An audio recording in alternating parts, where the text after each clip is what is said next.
Good evening. How are you? I I kept being afraid that my light was gonna die, and then my light died. I think I can turn on some kind of a flash. I think that does something. Okay, so I hope that that looks as lit as it does on my screen for you. I guess I don't need my handy dandy little light anymore. It's battery powered. And hi, Gail. And it I realized I hadn't charged it in a while. I was like, oh, it's working right now. Let's see if it keeps working. No, it didn't. It died. So hopefully it's okay. But I like the lighting I think I had before, but we'll live.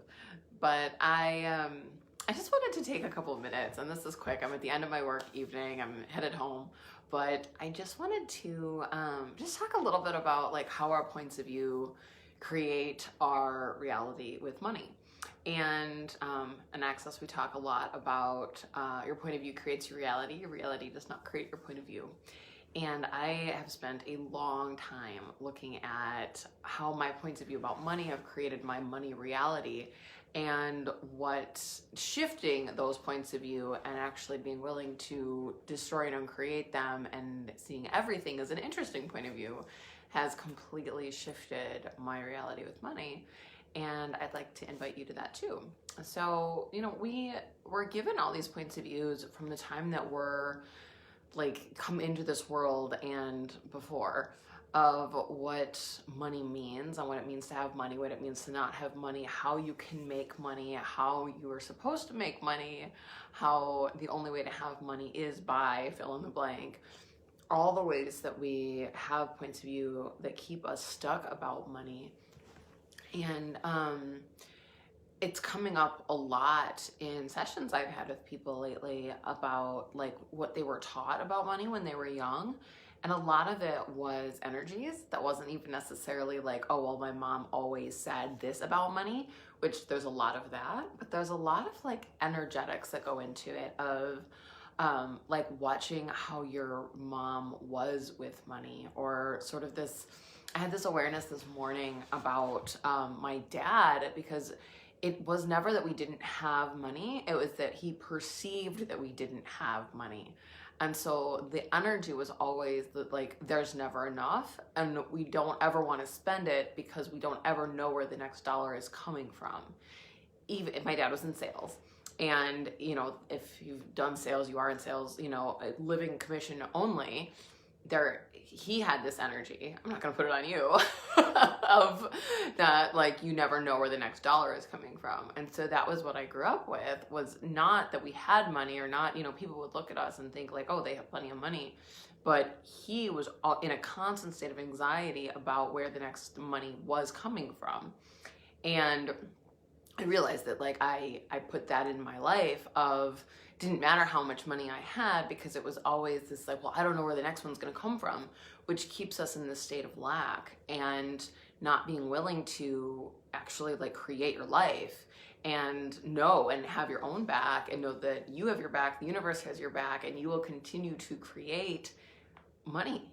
But without that point of view, with the point of view of like, oh, well, even though I have money today, it could run out tomorrow, keeps you in a space of lack. Hi, Chantel. And never being willing to create beyond our points of view, because they keep us stuck. So people do this all the time in a job of like, oh, well, I have such a good job, I can't ever create what I make from this job on my own, is a point of view that's keeping us limited. I had such a great year, so this is how much money I am capable of making. Even though that seems great, it's still a limited point of view. So all the points of view that we have about money and how to get money and all of that keeps us limited. And what if there was actually unlimited ways to create money? And what if you didn't have to have a point of view about any of it? So this is one of the very first things we talk about in the the class I have tomorrow. What's it called? It's based on the book Money Isn't the Problem You Are. It's called How Much You Willing to Receive.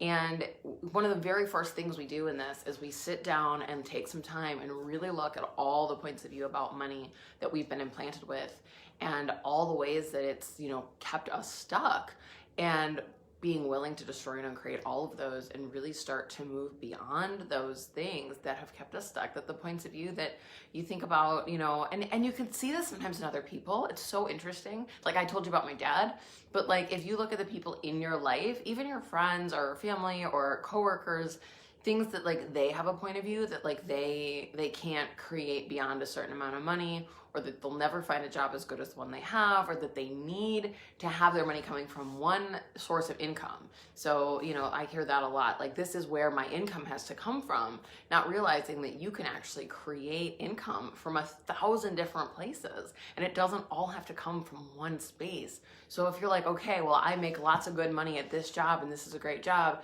and that's the only place I can make money from, then that is still a limitation. And that doesn't mean you have to go quit your job. It might. But it might mean that you have 7 other sources of income. You could make income on, or, you know, money from the stock market. You could make money from selling something online. You could, you know, I mean, there's thousands of different ways that you could make money that you're not even looking at, because you're putting sort of all of your points of view on how you create from this one space. So, but that's, you know, one example of all the ways that we kind of limit ourselves or keep ourselves stuck with our point of view about where money has to come from.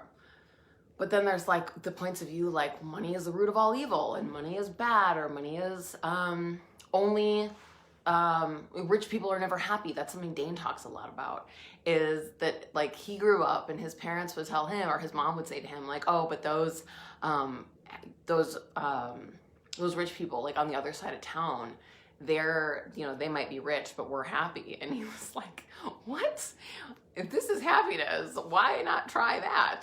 Because this doesn't actually feel like happiness to me. So, but like all those kinds of things that like we were told when we were little, or that we just kind of saw in other people's realities.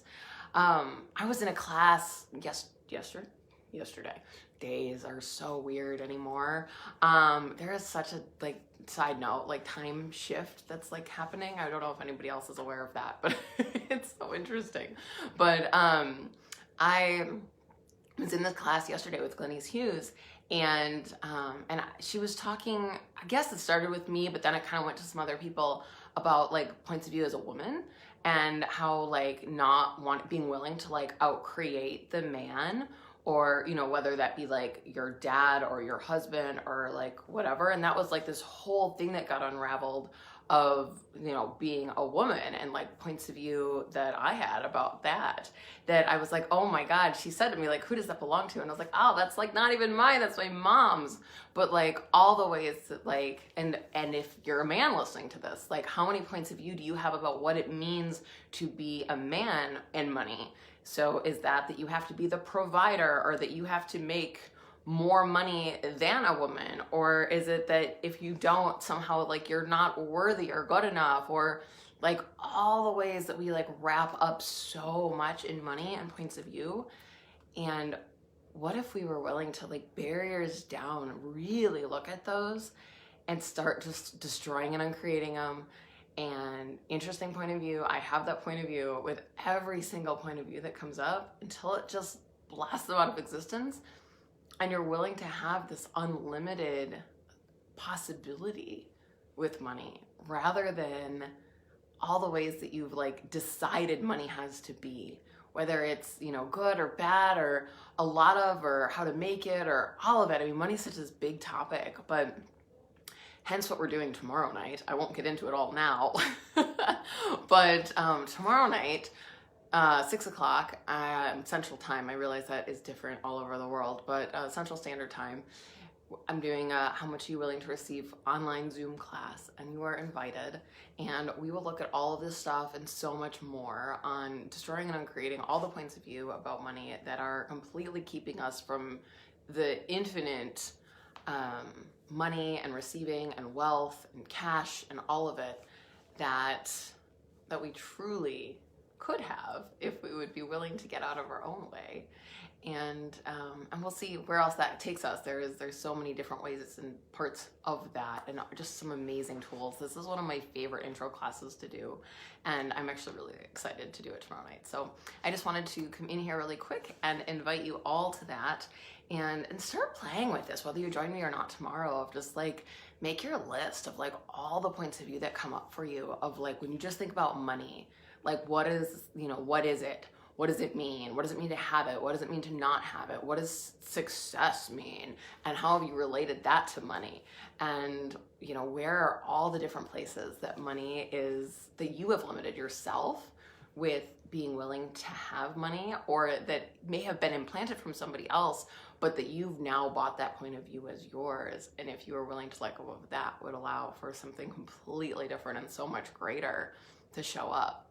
So I need to get home, so I'm gonna go, but you guys have an amazing night, and yeah, I'd like to start doing some more lives in here. I realize I've been a little radio silent lately. There's been a lot going on, so I plan to be in here a bit more. So thank you guys so much, and I will talk to you soon.